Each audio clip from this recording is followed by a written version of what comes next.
Hi,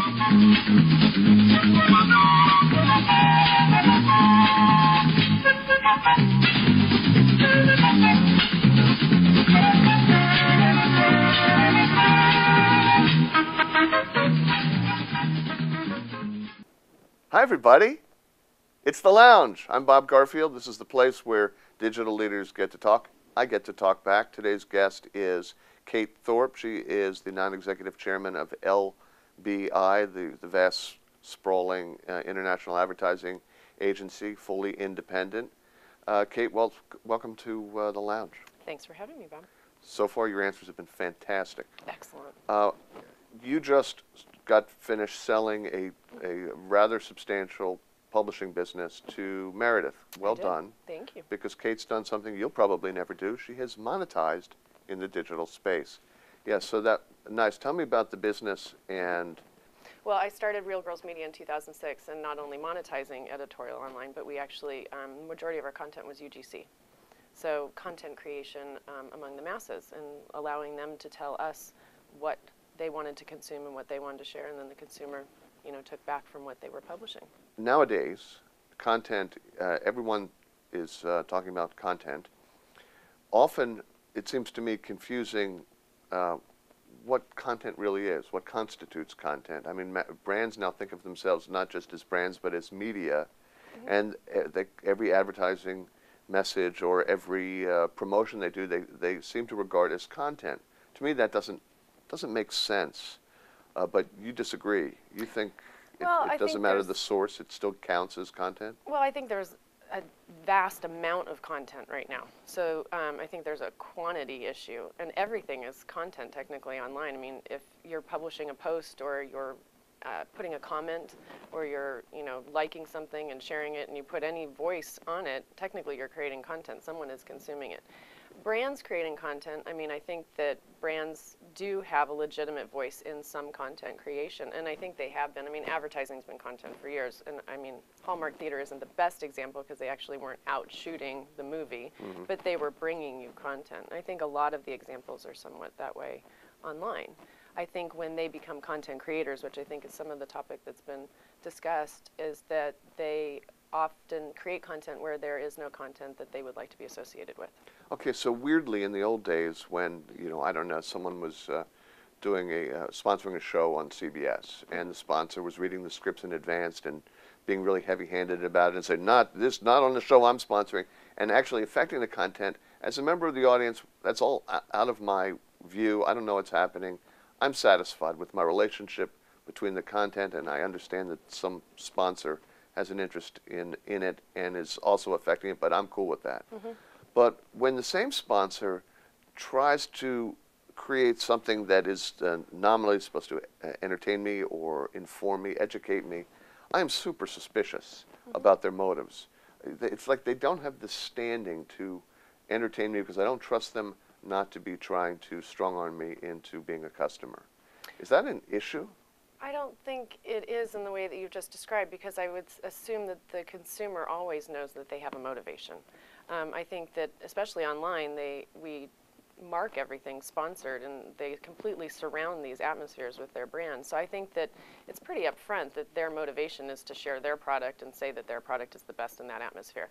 I don't think that it's probably even more upfront than it has been in the past, because I would wager that there were many consumers watching film that didn't know how heavy-handed the sponsor might have been, whereas this has been very, very upfront. And is there evidence that consumers accept this relationship, that there's the complete disintermediation and they're getting their content directly from the sponsor instead of from some trusted third party like CBS? I think in these sponsored environments they certainly do. I mean, it is completely branded and surrounded by their voice.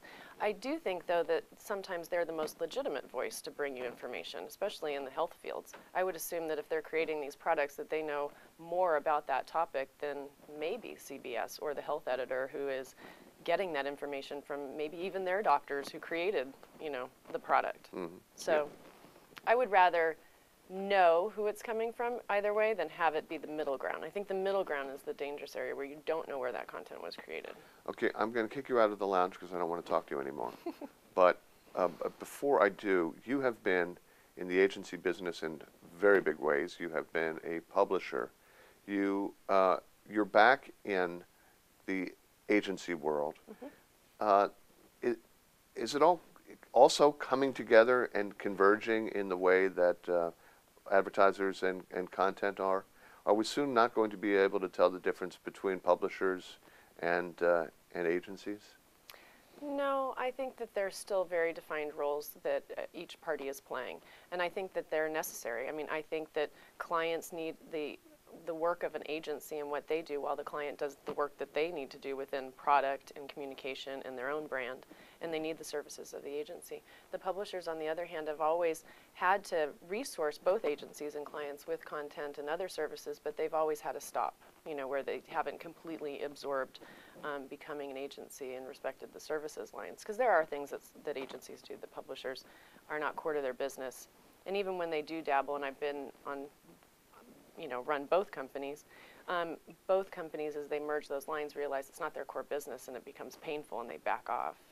I know of at least one brand name agency run by a brand name gigantic plundering holding company that is exercising what it calls brand journalism, and it's creating content for its clientele that we as consumers are supposed to credit and trust.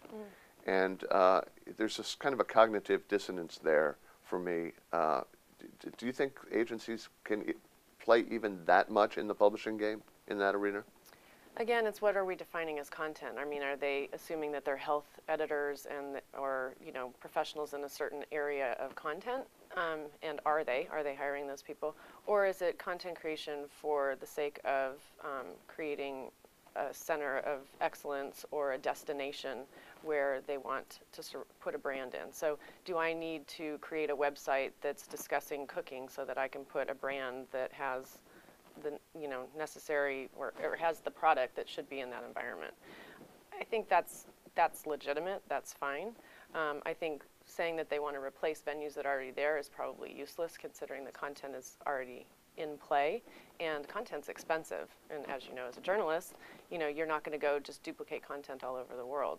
And you have great venues of syndication. Most of the publishers will syndicate all that work and create an atmosphere for you to put your brand in. I mean, you have demand media, of associated content, you have all of these players who have, huge, vast amounts of content that are published, readily available, and can be sourced. Yeah, well, content, crap, whatever. Truly. Kate, thank you very much. Okay, you get to say you're welcome. You're welcome. Oh, that's very gracious of you. I'm Bob Garfield. We're leaving the lounge. Kate's leaving. You're leaving because we're out of time. Kate Thorp, thank you very much. Beat it!